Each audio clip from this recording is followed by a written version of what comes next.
regarding the Applegarth project, the information indicates that there are no unhoused students. There would be no unhoused students.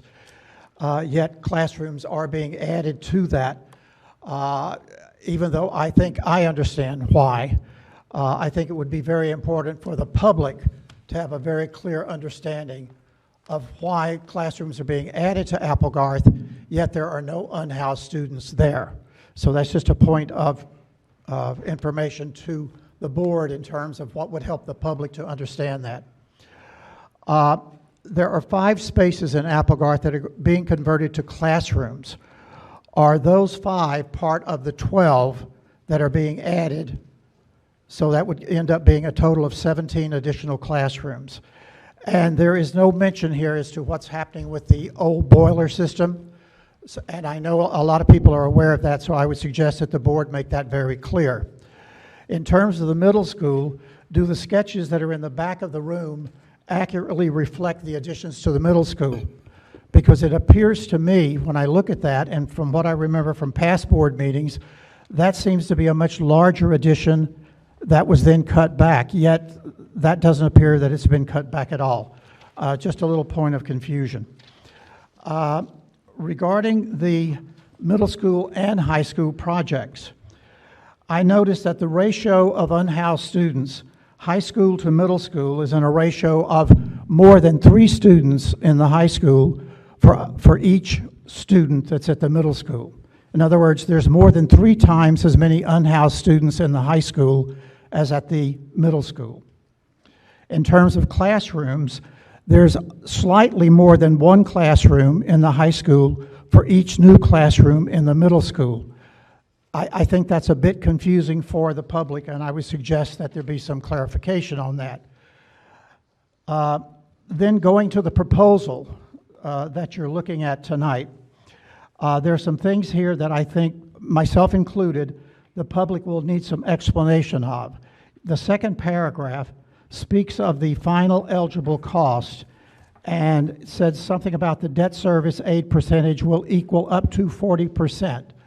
I'm not sure that everyone in the public understands what it means by the state of New Jersey's debt service aid. So I think that needs some very careful clarification. And then there's the paragraph on the Applegarth School. I think that needs some further explanation for the public. Finally, what will be the tax impact on the individual homeowners? If the public doesn't know that, we're not going to be able to vote very clearly in the affirmative for that.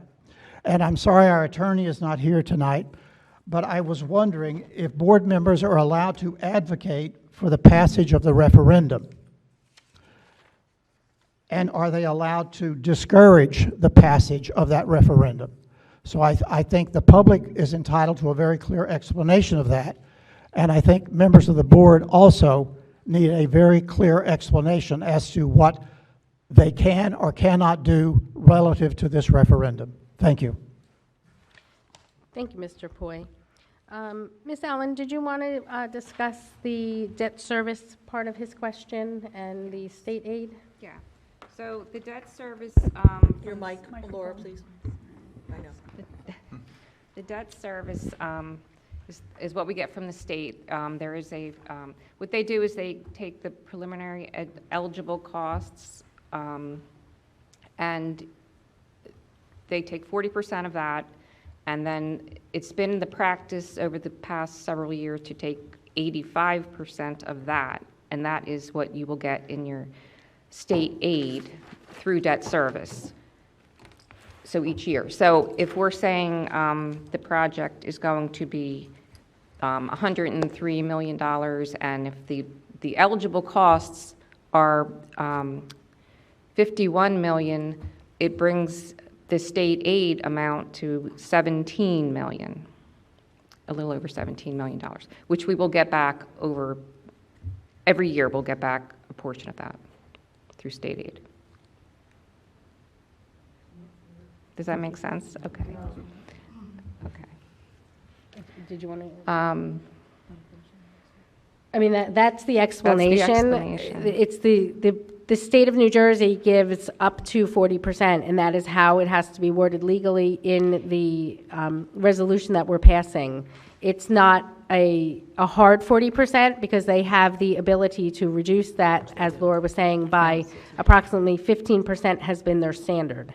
So our resolution that we're authorizing, asking to pass tonight is up to the 40% because we're not getting any more, we know we're not getting any more than 40%, but it can be lower, and that is at the discretion of the State of New Jersey Department of Education.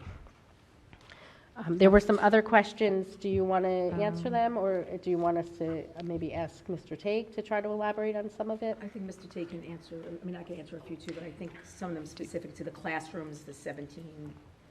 I don't know. Good evening. If I understand what Mr. Poi was asking, over at Applegarth School, in the lower level, there's going to be some renovation work there that would create new classrooms. Yes, that is included in the total classroom count for the school. You referenced some schematics in the back. I haven't seen them myself, but I believe they are the current schematics.